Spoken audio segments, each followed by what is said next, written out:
بسم الله الرحمن الرحيم. يا أيها الناس كلوا مما في الأرض حلالا طيبا ولا تتبعوا خطوات الشيطان إنه لكم عدو مبين. إنما يأمركم بالسوء والفحشاء وأن تقولوا على الله ما لا تعلمون. وإذا قيل لهم اتبعوا ما أنزل الله قالوا بل نتبع ما ألفينا عليه آباءنا ولو كان آباؤهم لا يعقلون شيئا ولا يهتدون.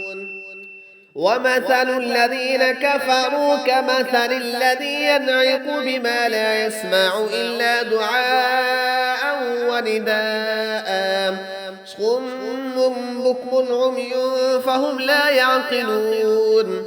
يا أيها الذين آمنوا كلوا من طيبات ما رزقناكم واشكروا لله إن كنتم إياه تعبدون. إنما حرم عليكم الميتة والدم ولحم الخنزير وما أهل به لغير الله فمن اضطر غير باغ ولا عاد فلا إثم عليه إن الله غفور رحيم. إن الذين يكتمون ما أنزل الله من الكتاب ويشترون به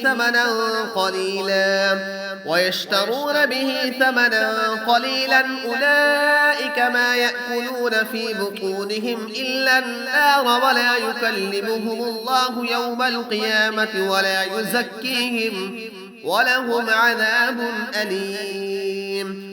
أولئك الذين اشتروا الضلالة بالهدى والعذاب بالمغفرة فما أصبرهم على النار ذلك بأن الله نزل الكتاب بالحق وإن الذين اختلفوا في الكتاب لفي شقاق بعيد.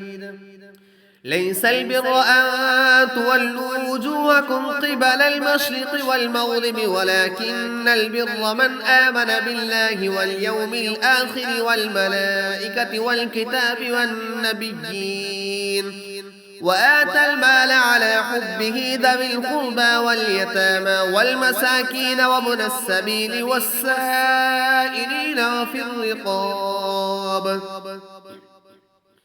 وأقام الصلاة وآتى الزكاة والموفون بعهدهم إذا عاهدوا والصابرين في البأساء والضراء وحين البأس أولئك الذين صدقوا وأولئك هم المتقون.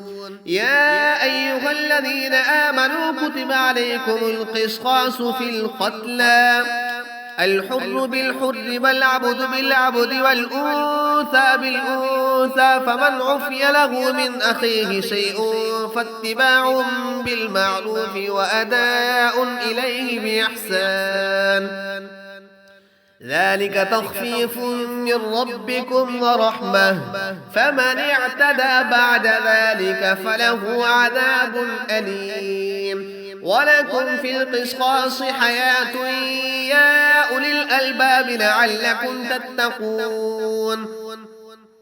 كتب عليكم إذا حضر أحدكم الموت إن ترك خيرا الوصية للوالدين والأقربين بالمعروف حقا على المتقين. فمن بدله بعدما سمعه فإنما إثمه على الذين يبدلونه إن الله سميع عليم. فمن خاف من موص جنفا أو إثما فأصلح بينهم فلا إثم عليه إن الله غفور رحيم.